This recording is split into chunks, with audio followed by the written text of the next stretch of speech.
Assalamualaikum warahmatullahi wabarakatuh. Waalaikumsalam warahmatullahi wabarakatuh. Bismillahirrahmanirrahim. Alhamdulillahi rabbil alamin.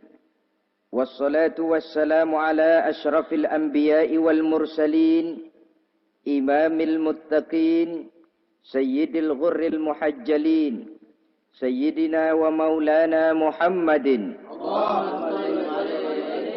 wa ala alihi wa ashabihil mujahidin at-tahirin muslimin rahimakumullah.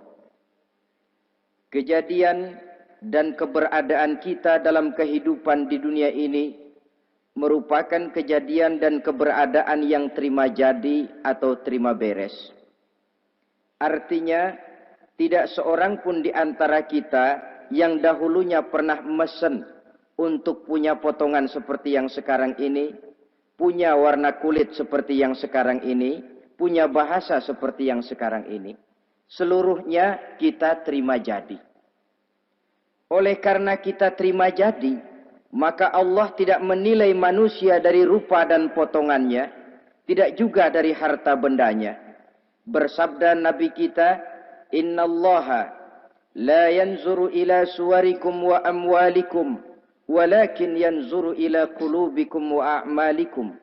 Sesungguhnya Allah Subhanahu wa taala tidak melihat potonganmu, tidak melihat harta bendamu, tetapi yang dilihat dan dinilai oleh Allah Subhanahu wa taala tidak lain adalah hati dan amal perbuatanmu.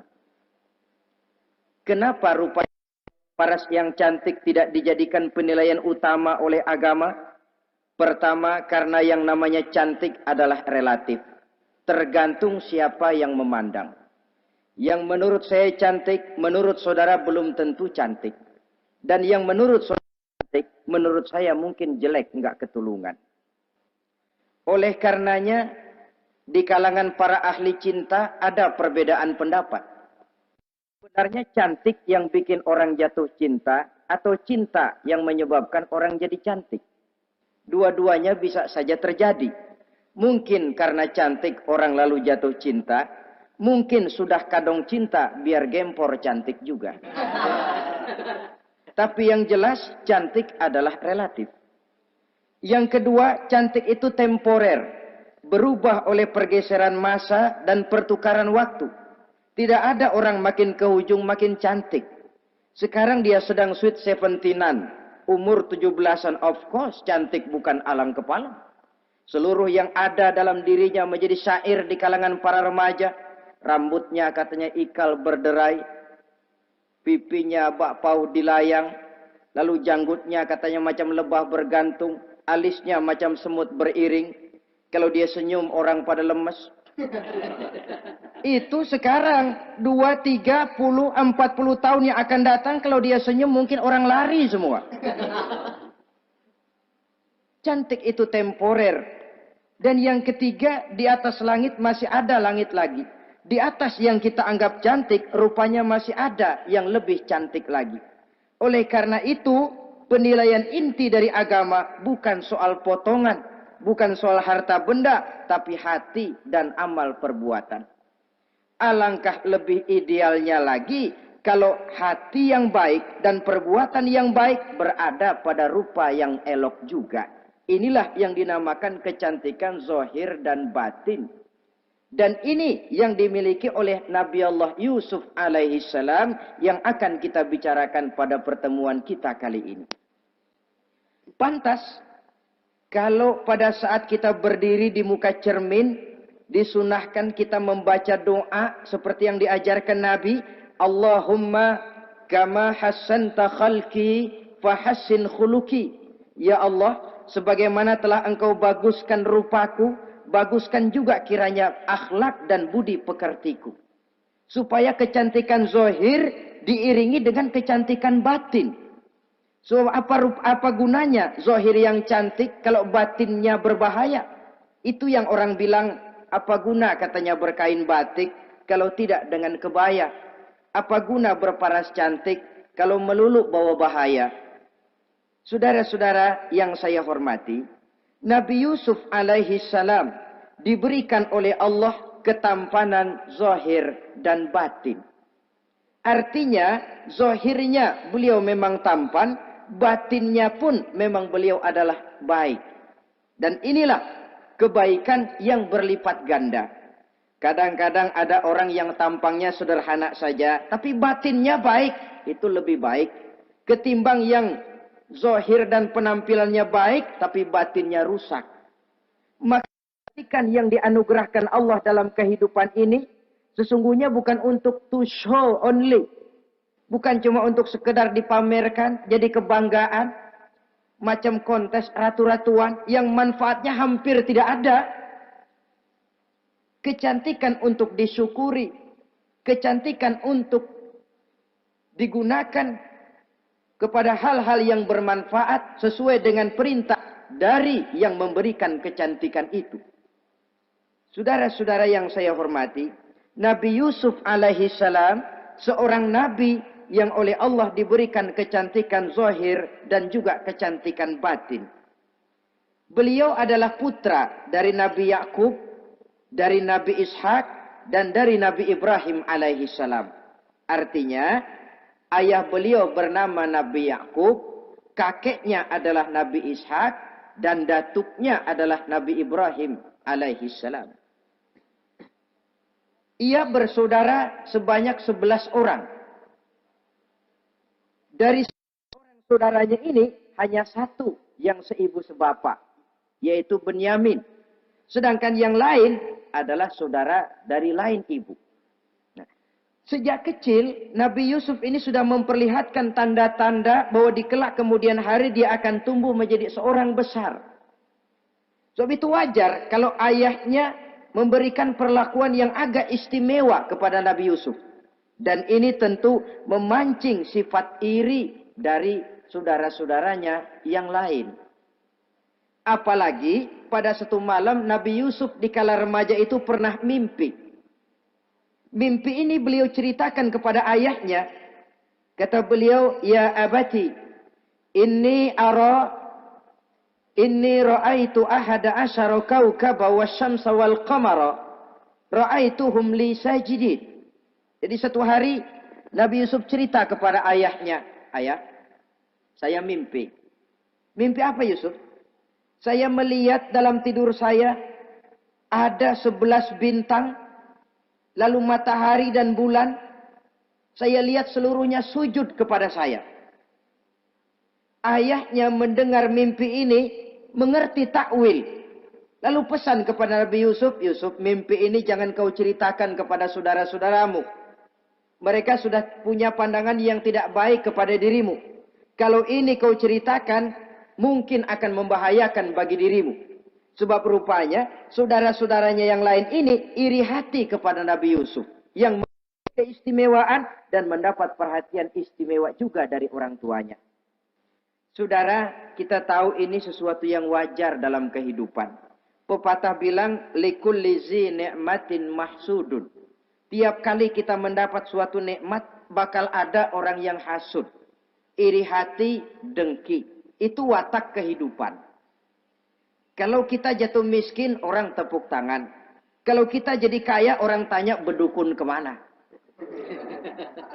Wajar saja. Likulli zi ni'matin mahsudun. Tiap kali kita mendapat suatu nikmat, tentu ada yang hasud, ada yang iri, ada yang tidak senang. Begitu juga halnya dengan saudara-saudara Nabi Yusuf alaihi salam.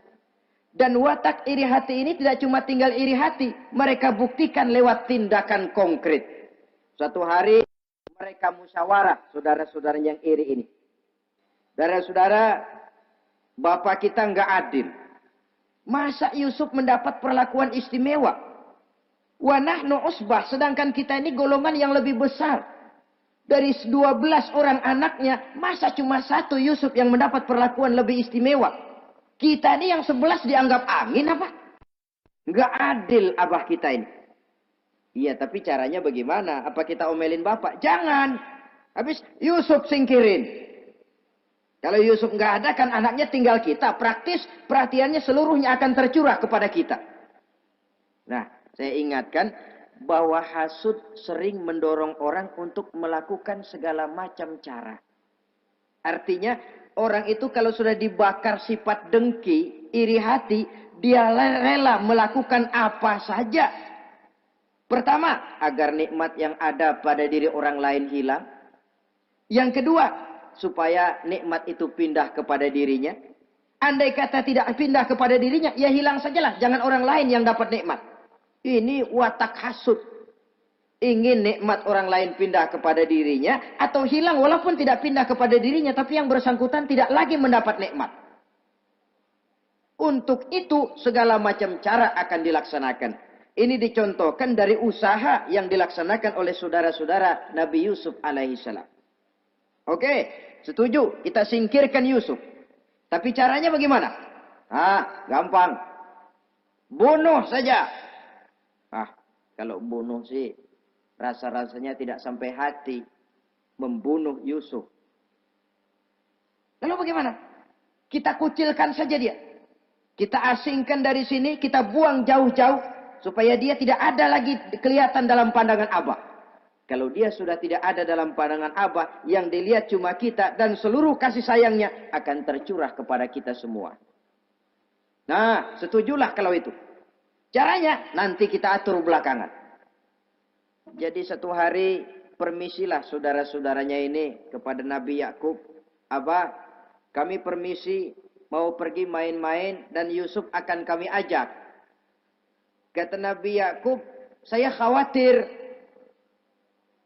Nabi Yakub sudah melihat gelagat yang tidak baik. Sudah ada semacam firasat. Saya khawatir kalau Yusuf kau bawa, nanti dia akan kena celaka. Atau dimakan oleh serigala, sedangkan kamu nanti akan lalai. Kata anak-anak yang lain, percaya dah Pak, saya akan jaga. Saya kan saudaranya, masa tega membiarkan Yusuf celaka atau dimakan serigala. Pokoknya aman, sip dah.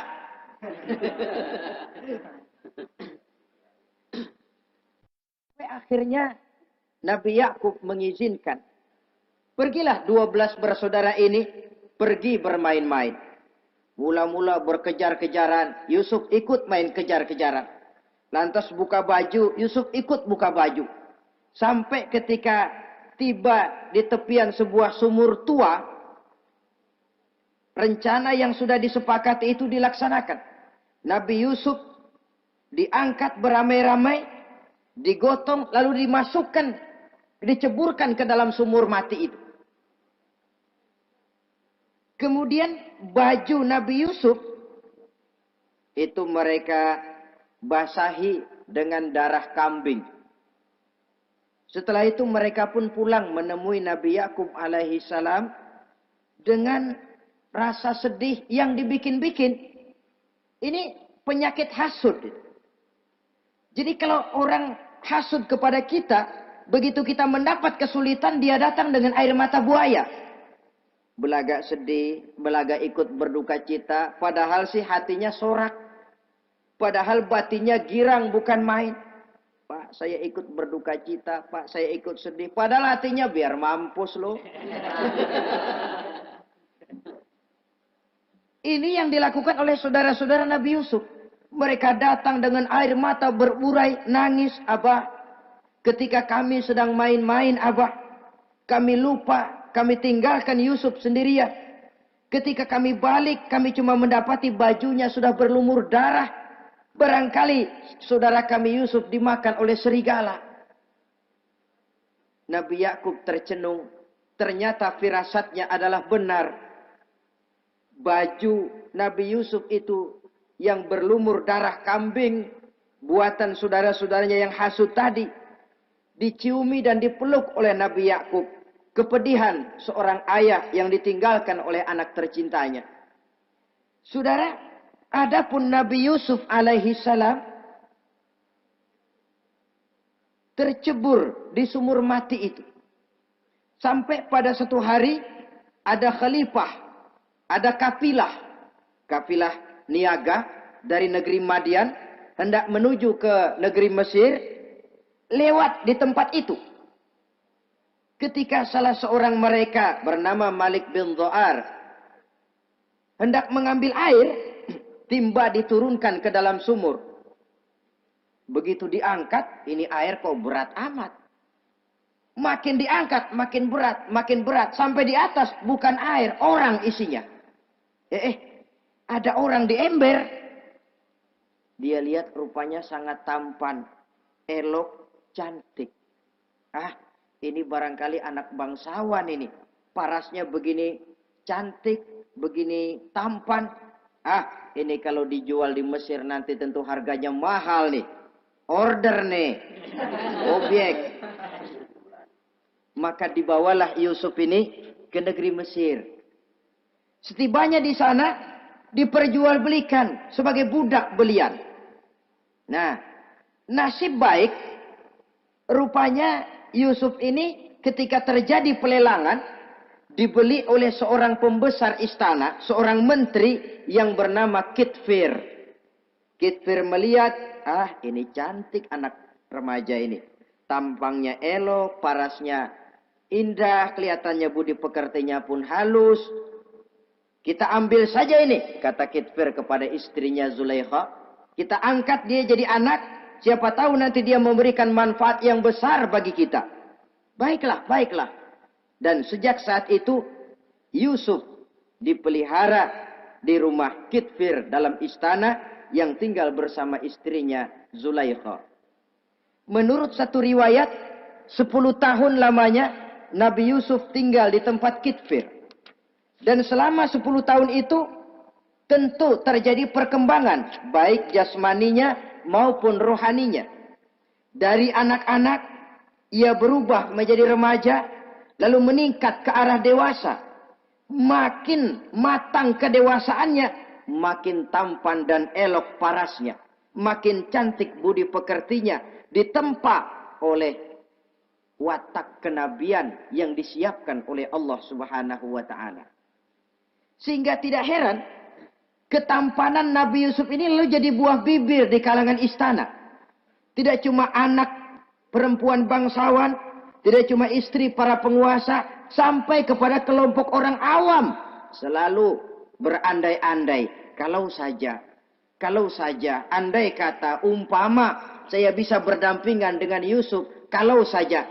Kata-kata kalau saja ini keluar dari perempuan-perempuan yang melihat Yusuf alaihissalam.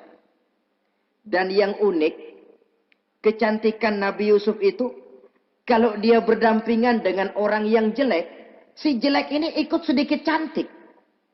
Biasanya kan kalau ada orang ganteng, duduk berdampingan sama orang jelek, ganteng makin kelihatan kegantengannya, yang jelek makin demek. Itu biasanya. Tapi kecantikan Nabi Yusuf ini tidak mengangkat orang lain. Nah, rupanya yang tertarik kepada ketampanan Nabi Yusuf ini tidak cuma perempuan-perempuan lain, juga termasuk Siti Zulaikha, istri daripada Kitfir, yang merupakan ibu angkatnya. Kalau pada mulanya Zulaikha merawat Nabi Yusuf sejak kecil dengan harapan nanti akan membawa manfaat. Setelah dilihatnya makin lama makin tampan, makin lama makin cantik, makin lama makin rupawan. Berubah rupanya rasa kasih sayang seorang ibu menjadi kasih sayang seorang perempuan kepada laki-laki.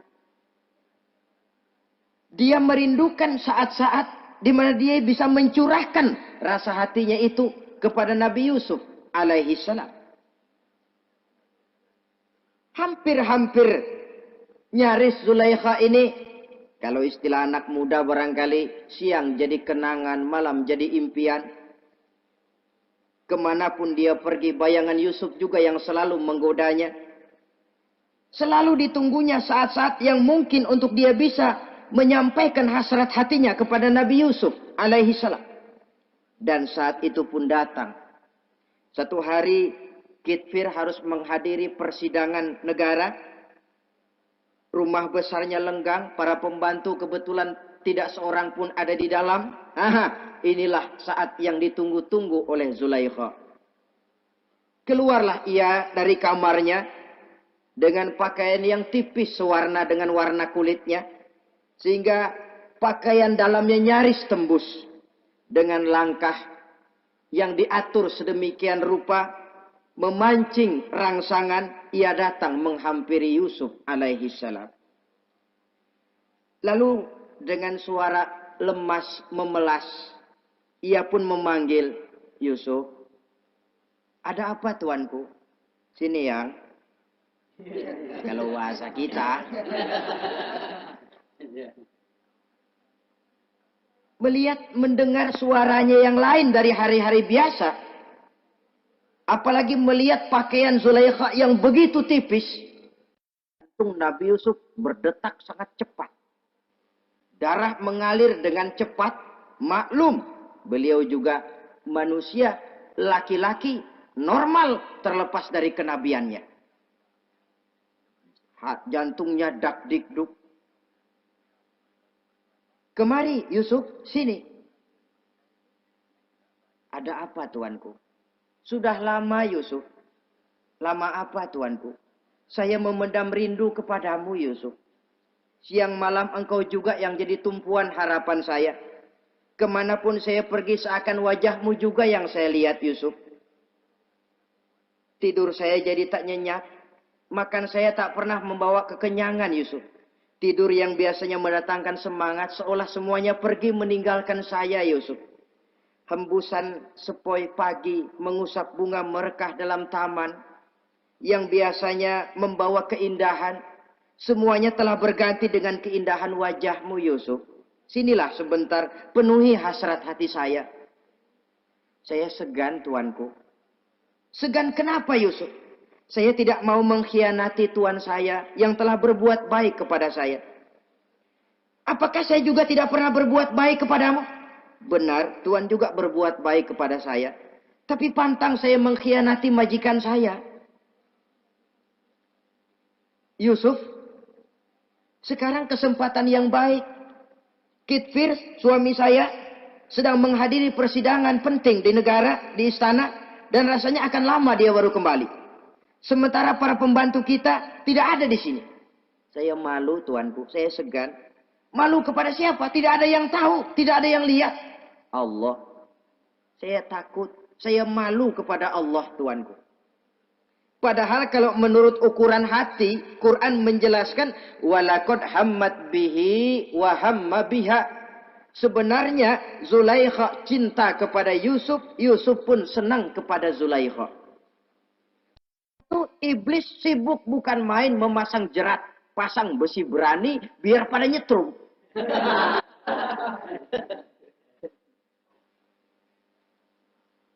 Zulaikha senang Yusuf, Yusuf sebenarnya pun secara manusiawi menyenangi Zulaikha. Walaula an ra'a burhana rabbih. Tapi Yusuf ketika itu melihat larangan Allah, peringatan Allah. Seolah-olah dia lihat Allah mengatakan, Yusuf, ini letter S. Dilarang parkir di sini. Menurut satu riwayat, Nabi Yusuf melihat ayahnya, Nabi Yakub, melambai-lambaikan tangan menyetop. Seolah-olah melarang dia meneruskan langkahnya. Riwayat lain menjelaskan, seolah-olah Nabi Yusuf dibisiki oleh malaikat Jibril. Yusuf, kalau kamu kalah sekarang, kamu sama saja gajah kemasukan semut di kupingnya terus mati. Tapi kalau kamu menang, kamu adalah gajah yang tidak terkalahkan. Ada semut mati oleh, ada gajah mati oleh semut. Alangkah memalukan. Binatang yang begitu besar jatuh hanya oleh binatang yang begitu kecil. Artinya apa? Kau akan jadi orang besar Yusuf. Apakah harus gagal dan jatuh cuma karena bujuk rayu seorang perempuan macam ini? Satu riwayat menjelaskan semacam itu. Sehingga mantap Yusuf, maaf tuanku, saya malu kepada manusia, saya malu kepada majikan, tapi saya lebih malu lagi kepada Allah. Saat ini majikan tidak tahu, orang seorang pun tidak ada yang lihat, tapi Allah pasti lihat. Itu yang saya malu. Ah Yusuf, jangan sok kalem. Mumpung situasi mengizinkan, mubazir nih. Zulaikha pun berangkat pergi ke tempat pembaringan, ke tempat tidur. Lalu dengan pose yang merangsang, aduhai, melambai-lambaikan tangannya, hai talak, Yusuf sini, Yusuf kemari. Nabi Yusuf dipelihara oleh Allah. Ketika Nabi Yusuf tetap menampakkan keengganannya, Zulaikha jadi berang. Ya namanya istri pembesar, ditolak oleh anak muda yang menurut penilaian dia nggak ada apa-apanya. Lu kan kecemplung di sumur, gua pungutin. Cuma sekedar segini aja nggak mau nurutin, kebangetan amat. Bukan Zulaikha kalau nggak nekat. Dia bangun dari pembaringannya, gemes, dia hampiri Yusuf. Kalau cara kita diunyeng Yusuf itu. Dipaksa Nabi Yusuf berlari ke arah pintu, ditarik bajunya dari belakang oleh Zulaikha, sobek belakang bajunya ini. Begitu baju sobek, pintu terbuka, Kitfir suami Zulaikha datang. Orang Arab bilang yumsak mablul, ketangkep basah. Ketangkep basah. Merah padam muka Zulaikha. Sementara Kitfir pun matanya merah. Tapi Nabi Yusuf tenang-tenang saja. Ya wong nggak salah. Tenang-tenang saja Nabi Yusuf.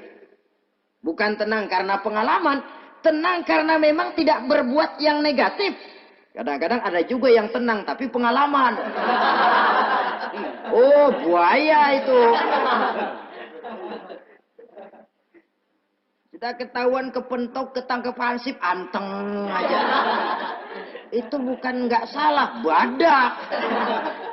Nabi Yusuf tenang karena memang tidak berbuat salah apapun. Nabi Yusuf tenang karena yakin dirinya benar.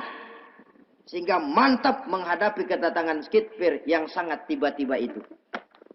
Adapun Zulaikha, ketika melihat suaminya berdiri di muka pintu, cepat-cepat dia berubah siasat.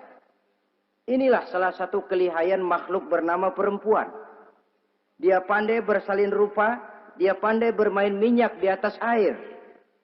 Melihat suaminya datang, roman mukanya pun menjadi sedih. Air mata berurai membasahi pipi. Papa, katanya. Apa balasan bagi orang yang mau menistakan istri papa? Maksudmu apa, Zulaikha? Yusuf gile. Dia mencari kesempatan dalam kesempitan. Dia mau menodai kehormatan saya. Dia hendak memperkosa saya. Kata Nabi Yusuf, bukan saya, Tuan. Saya enggak. Yang benar Yusuf, enggak. Zulaikha yang memaksa saya. Betul Zulaikha, tidak. Yusuf yang memaksa saya. Sampai akhirnya salah seorang dari isi rumah itu memberikan jalan keluar. Tuan Kitfir, begini saja. Sulit memang untuk dilacak kebenarannya. Cuma periksa saja baju Yusuf. Kalau bajunya sobek di belakang, Yusuf benar. Zulaikha salah. Kalau baju Yusuf sobeknya di depan, Zulaikha yang benar. Yusuf yang salah. Nah, apa artinya itu? Kalau bajunya sobek di belakang kan artinya Yusuf kabur ditarik dari belakang. Tapi kalau bajunya sobek di depan, itu artinya Zulaikha nyakar-nyakarin baju Yusuf dari depan. Lihat saja. Pokoknya kalau bajunya sobek di belakang, Yusuf benar, Zulaikha salah. Kalau baju Yusuf sobek di depan, Yusuf salah, Zulaikha benar. Ketika diperiksa, dicek bajunya, betul sobek di belakang. Artinya Yusuf benar, Zulaikha yang salah. Kata Kitfir, Zulaikha, jelas sudah bagaimana kejadian yang sebenarnya. Oleh karena itu, bertaubatlah kamu kepada Allah. Dan kau Yusuf, jangan ceritakan peristiwa aib ini kepada siapapun. Untuk menjaga nama baik kita bersama. Baik Tuan. Saudara-saudara kaum muslimin yang saya hormati. Tapi ya bagaimana? Serapi-rapinya menyimpan barang busuk, toh akhirnya tercium juga. Gosip ini Akhirnya tersiar di mana-mana, terutama di kalangan para pembesar. Sehingga kalau kumpul para istri pejabat, Zulaikha jadi bahan gunjingan. Kan main bini menteri demen nama budaknya. Nggak salah apa tuh? Jadi bahan ejekan. Ya sebab tentu ukuran mereka yang belum pernah ngelihat Yusuf, kalau duren ketemu duren dong. Masa duren ketemu ketimun ya bonyok. Artinya nggak seimbang. Masa istri bangsawan tergila-gila sama anak angkatnya, sama budak beliannya, nggak masuk rasio itu. Zulaikha dengar berita macam itu. Sampai dalam hatinya, pantas saja kamu ngenyek saya, kamu meremehkan saya, karena kamu belum pernah lihat potongan Yusuf bagaimana. Akhirnya dalam hati Siti Zulaikha ini timbul semacam dendam. Suatu saat gua kerjain loh. Caranya gimana? Satu hari para istri bangsawan ini diundang ke tempat Siti Zulaikha. Duduk di satu ruangan luas. Setelah duduk dihidangkan makanan. Makanannya aneh. Cuma buah sama pisau. Ketika buah dan pisau sudah siap. Satu orang satu, satu orang satu, satu orang satu. Ketika mereka sedang mengupas itu. Zulaikha berkata kepada Nabi Yusuf. Yusuf, kau jalan. Dari sini ke sana. Melintas. Kayak peragawati gitu. Untuk apa Tuhan? Pokoknya jalan aja dah.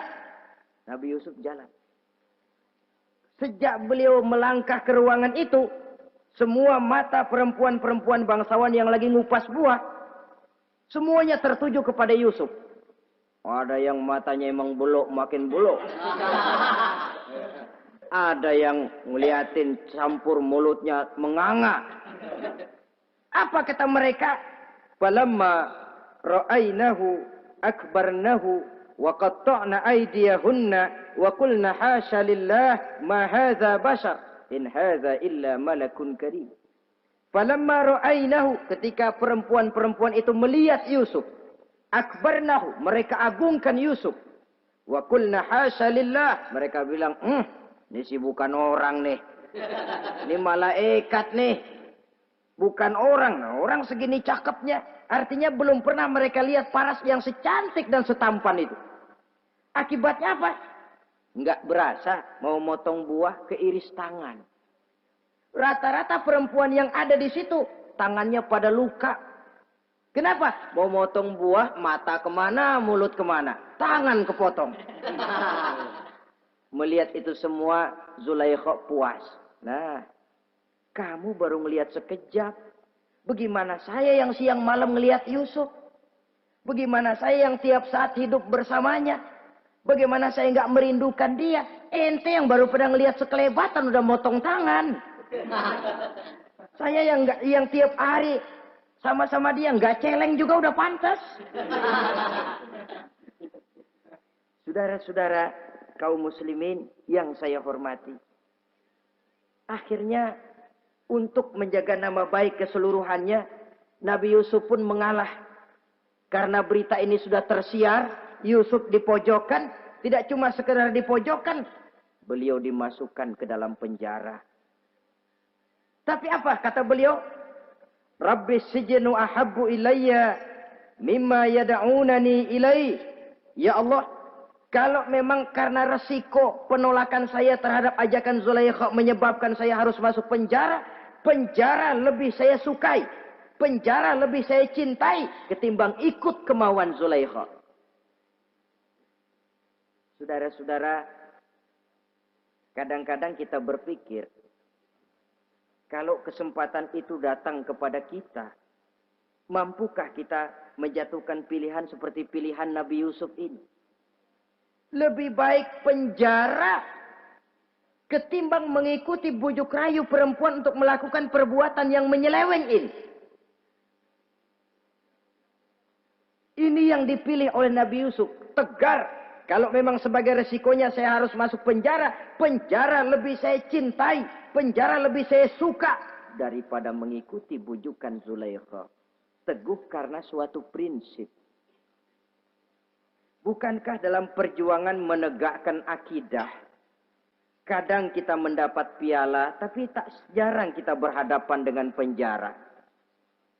Kadang kita disanjung, kadang kita dicaci.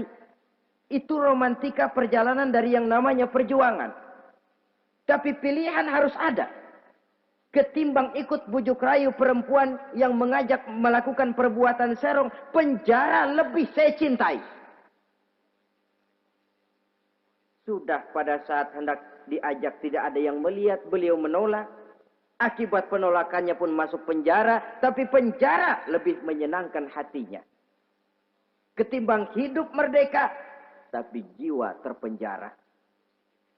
Inilah Nabi Yusuf barangkali. Biar badan masuk penjara, asal jiwa merdeka. Kita sekarang sebaliknya. Jiwa terpenjara tidak jadi soal, asal badan merdeka. Maka jiwa kita sering dijajah. Entah dijajah harta, entah dijajah pangkat dan jabatan, entah dijajah iblis. Jiwa kita yang terpenjara, sementara badan kita merdeka. Nabi Yusuf tidak. Biarlah badan di penjara, asal jiwa merdeka untuk menegakkan sesuatu yang hak. Saudara-saudara yang saya hormati. Adapun di dalam penjara itu, Nabi Yusuf satu sel dengan 2 orang bekas pelayan istana yang dituduh menaruh racun ke dalam hidangan yang hendak disajikan kepada raja. Yang satu tukang ngatur minuman, yang satu tukang ngatur makanan untuk raja. Siapa yang naruh racun nggak jelas, tapi dua-duanya ditahan. Nah, sampai satu malam teman satu sel ini dua-duanya ngobrol kepada Nabi Yusuf. Yusuf, kami ini dipenjara karena dituduh menaruh racun ke dalam hidangan yang dihidangkan kepada baginda raja. Siapa yang salah, kami sendiri tidak tahu. Saya enggak ngerasa naruh racun, kata yang tukang ngatur minum. Saya juga enggak, kata yang tukang ngatur makan. Sampai satu malam, mimpi. Mimpi itu diceritakan kepada Nabi Yusuf. Kata yang tukang ngatur minuman, Yusuf, saya mimpi. Saya memeras anggur, lalu menghidangkannya kepada baginda raja. Apa arti mimpi saya? Kata yang tukang hidangin makanan, kalau saya Yusuf, saya ngimpi menjunjung roti di atas kepala saya, itu roti dipatokin burung. Apa arti mimpi saya? Saudara-saudara, Nabi Yusuf tersenyum. Adapun kamu yang mimpi memerah anggur, kamu akan keluar dari penjara bebas dan akan kerja lagi di istana. Adapun kamu yang mimpi menjunjung roti dipatokin burung, kamu akan dihukum mati, disalib dan kepalamu akan dipatokin oleh burung. Ini tukang roti ngotot, bisa aja lu ah. Ya lempengan apes ramalannya. Ya bukan soal bisa nggak bisa, lihat aja kenyataannya. Cuma kepada kamu yang tukang ngatur minuman, saya pesan kalau nanti kamu bebas kembali di istana raja, tolong ceritakan ihwal saya kepada baginda raja ini. Saya mendekam di penjara ini tanpa berbuat salah apapun. Baik, insya Allah Yusuf. Dan ketika persidangan memutuskan seperti tepat yang diramalkan Nabi Yusuf. Si tukang menghidangkan makanan dihukum mati, si tukang menghidangkan minuman kembali kerja di istana. Tapi begitu kerja, dia lupa sama pesan Nabi Yusuf. Itu biasanya watak orang memang begitu. Kalau dalam keadaan kepepet, macam-macam janjinya. Begitu keadaannya longgar, lupa sama janjinya. Sehingga ada pepatah katanya, nolongin anjing kejepit. Waktu kejepit, kaing-kaing minta ditolongin. Begitu udah rapi ditolongin, yang nolongin bisa digigit. Saudara hadirin yang saya hormati, sampai bertahun-tahun Nabi Yusuf mendekam dalam penjara. Tapi itulah yang menambah kedewasaannya. Maka orang beriman ya, yang mantap nilai imannya, tempat tidak jadi soal. Kadang-kadang dia merasakan penjara lebih indah dari alam terbuka. Banyak orang-orang beriman yang justru di penjara menghasilkan karya-karya besar. Kita tahu misalnya almarhum Hamka justru di penjara bisa menyelesaikan tafsir Al-Azharnya. Salah satu karya besar pujangga terkemuka ini. Macam Hasan Al-Banna, Abdul Qadir Audah, dan banyak lagi tokoh-tokoh Ikhwanul Muslimin. merasakan justru penjara itu bagaikan sorga. Kenapa? Mereka yakin di penjara untuk sesuatu yang benar. Maka tempat tidak pernah jadi masalah. Kalau jiwa merdeka puluhan tahun mendekam di penjara, tidak akan merupakan satu rasa yang lama. Kenapa? Jiwa tidak bisa dibatasi oleh ruangan 2 kali 3 meter. Jiwa yang merdeka tidak bisa dibatasi dengan teralis besi. Jiwa yang merdeka tidak bisa dibatasi dengan dinding tembok yang tebal. Jiwa yang merdeka mengembara, melanglang buana, mencari idealisme yang ada dalam dirinya. Itu yang dirasakan oleh Nabi Yusuf alaihi salam. Untungnya, satu malam raja ngimpi. Untungnya ini. Ngimpinya luar biasa. Ada 7 ekor lembu gemuk-gemuk. Makanin 7 ekor lembu yang kurus-kurus. Lalu ada 7 batang gandum yang isinya gemuk-gemuk. Ada 7 batang gandum yang sudah layu-layu. Nah, pagi-pagi ini seluruh dukun-dukun istana dikumpulin. Para ahli nujum apel menghadap baginda raja. Nujum, dukun, ada apa Tuan Raja? Tadi malam saya ngimpi. Ada 7 ekor lembu gemuk-gemuk memakan 7 ekor lembu yang kurus-kurus.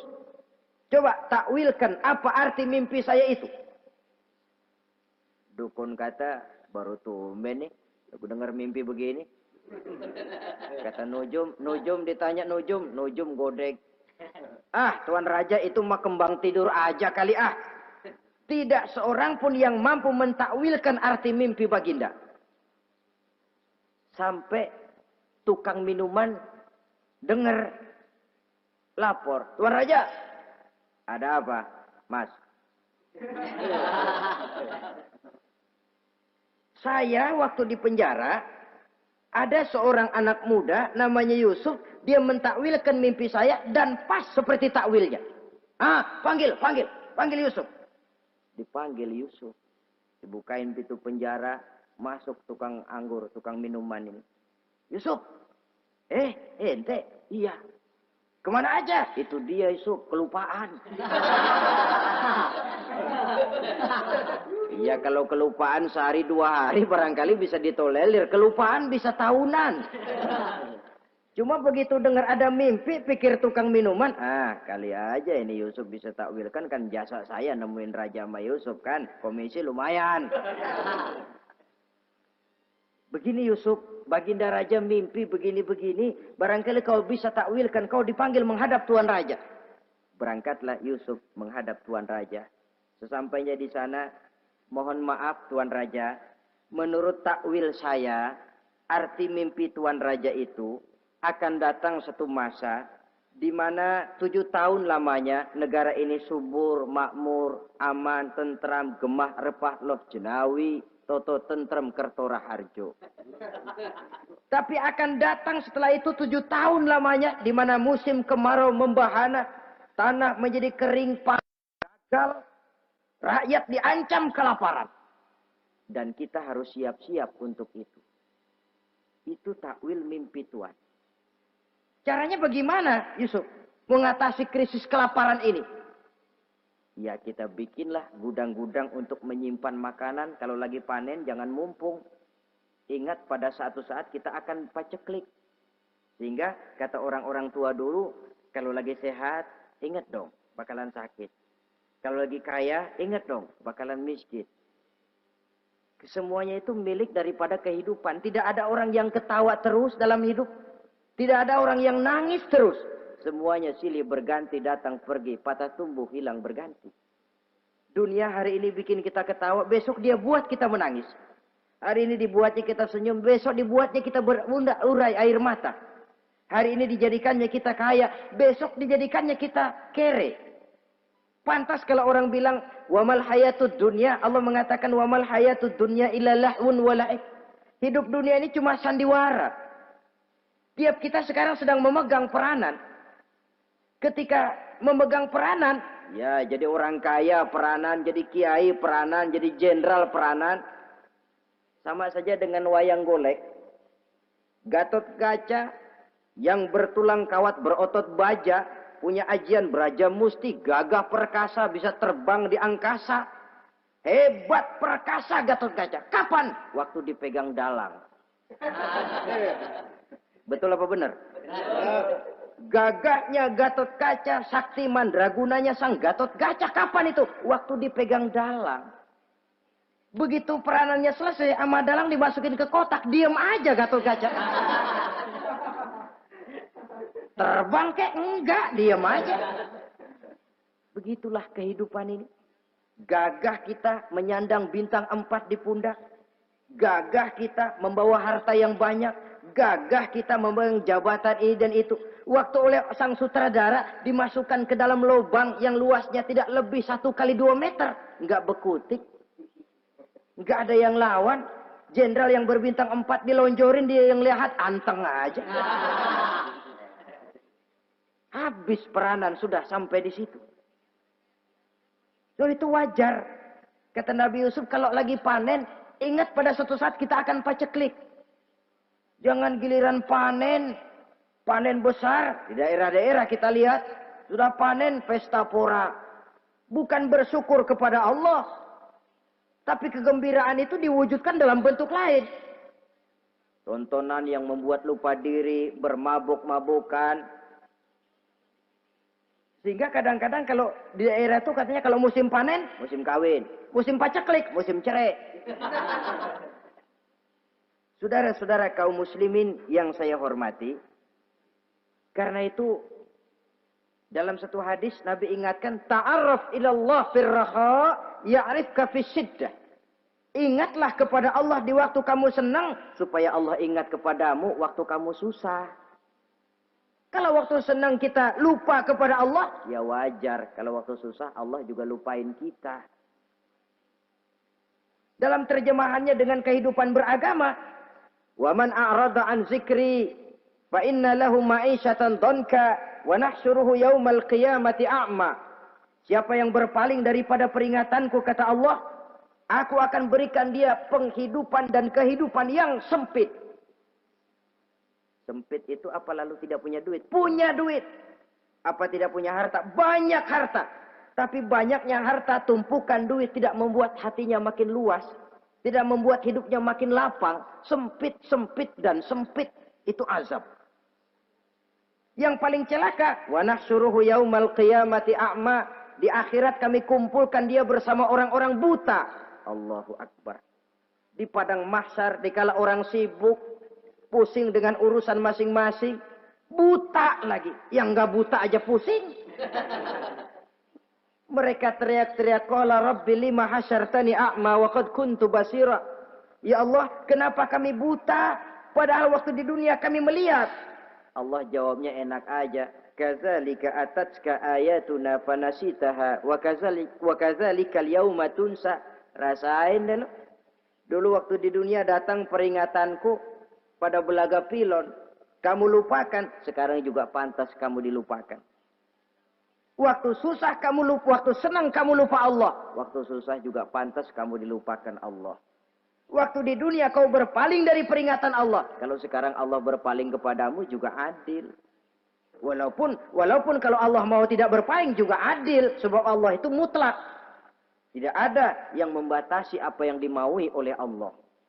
Saudara-saudara kaum muslimin, itu pesan Nabi Yusuf. Bikin gudang yang besar, simpan bahan makanan untuk persediaan musim kemarau. Kalau begitu sekalian aja deh Yusuf. Sekalian bagaimana Tuan Raja? Kau saya angkat jadi menteri urusan makanan dan urusan kemakmuran. Tuan Raja, apa enggak terburu-buru? Kau bisa mentakwilkan mimpi saya, bahkan kau bisa mencari jalan keluar. Ini sudah sesuatu yang menguntungkan Yusuf. Mencari jalan keluar ini pemikiran yang menteri saya belum bisa berpikir kayak kamu. Sudah, kau pegang jabatan ini. Nabi Yusuf tidak minta, diberikan. Dan memang ada pesan, jangan memberikan jabatan kepada orang yang meminta. Tuh, kalau orang sudah minta tentu ada pamrih dan ada tendensi. Jangan memberikan jabatan kepada orang yang banyak ngeluarin duit untuk mencapai jabatan itu. Sebab apa? Kalau orang mendapat satu jabatan karena banyak ngeluarin duit, maka pekerjaan pertama yang akan dilakukan setelah mencapai jabatan itu ialah dia akan berpikir, bagaimana caranya biar modal gua pulang. Orang jadi gubernur, jadi menteri karena banyak ngeluarin duit. Belum dia sempat kerja buat kepentingan rakyatnya. Dia lebih dulu akan berpikir bagaimana duit yang saya keluarin supaya pulang. Sisanya kalau ada, barulah untuk kepentingan rakyat. Itu pun kalau keburu. Saudara-saudara yang saya hormati, Nabi Yusuf tidak pernah minta jabatan. Raja memberikan jabatan itu. Dan tepat seperti takwil beliau, musim kemarau datang, rakyat dilanda kelaparan, lalu berbondong-bondong ke istana mencari bahan makanan. Yusuf langsung mendrop bahan makanan ini. Alhasil saudara-saudara, bahaya kelaparan ini sampai juga ke daerah tempat di mana Nabi Yakub tinggal. Lalu beliau utus anak-anaknya. Saya dengar di negeri Mesir ada seorang menteri muda yang tampan dan baik hati. Pergilah kau ke sana dan mintalah makanan darinya. Berangkatlah mereka ini. Saudara-saudara, Nabi Yusuf lihat, ini saudara-saudara saya ini yang dulu nyeburin saya ke sungai. Sekarang pada antri minta jatah makanan. Kalau kita lagi di atas ngelihat orang di bawah kan enak. Yang bawah kelagapan. Kayak orang sedang berkuasa, namanya lagi berkuasa, ngomong apa juga benar. Orang kalau lagi berkuasa kentut bagus masih. Tapi kalau sudah jatuh, jangankan apalagi buang angin, batuk aja diomelin. Miskin batuk melulu lah. Di atas itu, posisi di atas gampang buat mob. Andai kata Nabi Yusuf waktu itu mau menteror, membalas saudara-saudaranya, kesempatan emas. Tapi memang hatinya, hati yang mulia, jiwanya jiwa yang besar. Diberinya saudara-saudaranya itu makanan. Tapi dia tidak memperkenalkan diri dan saudaranya pun tidak mengenali kalau itu Yusuf. Kalau kita kan yang enak. Ingat nggak dulu? Saya diceburin ke sumur. Sekarang gantian ya. Ayo baris lo, gue ceburin atu-atu. Nabi Yusuf tidak. Diberinya saudaranya makanan. Lalu pesan. Lain kali kalau kemari lagi mau mengambil makanan, saudaramu yang namanya Benyamin bawa ke sini. Tanpa dia saya nggak mau ngasih makanan lagi. Ya sudah, pulang saudara-saudaranya ini lapor kepada Nabi Yakub. Abah, itu menteri pesan kalau kamu yang mau ngambil makanan lagi Benyamin harus dibawa. Kalau nggak dibawa kami nggak akan dikasih makanan. Nabi Yakub curiga lagi. Dulu Yusuf hilang.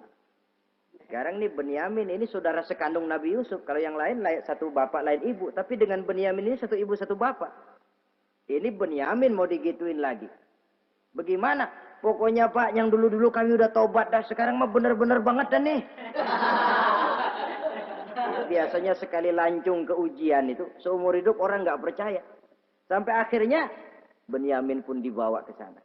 Saudara-saudara yang saya hormati, terjadilah pertemuan Yusuf dengan Benyamin. Dan akhirnya saudara-saudaranya ini dijelaskan siapa menteri itu sebenarnya. Diminta menjemput Nabi Yakub. Bertemulah Nabi Yusuf dengan ayahnya Nabi Yakub alaihissalam. Adapun Kitfir sudah lama meninggal. Zulaikha pun sudah menjadi janda. Namun dalam jandanya dia tetap merindukan Yusuf siang dan malam. Didambakannya kapan saat pertemuan akan terjadi. Sampai ketika satu hari didengarnya Yusuf akan meninjau satu daerah, dia sudah diri paling depan. Ketika Yusuf lewat, dia nyindir dengan katanya, Maha suci Allah yang memuliakan orang yang takwa dan menghinakan orang yang berdosa. Merasa ada sindiran, Yusuf nengok. Zulaikha kan? Iya Yusuf. Kitfir bagaimana? Sudah meninggal. Lalu keperluan apa sekarang? Saya cuma memerlukan engkau Yusuf. Saudara-saudara, Nabi Yusuf akhirnya kawin dengan Zulaikha yang cantik, menawan. Dan rupanya setelah kawin itulah Nabi Yusuf baru tahu bahwa Kitfir ternyata tidak bisa berfungsi sebagai suami. Dengan kata lain, puluhan tahun Zulaikha kawin dengan Kitfir tetap perawan.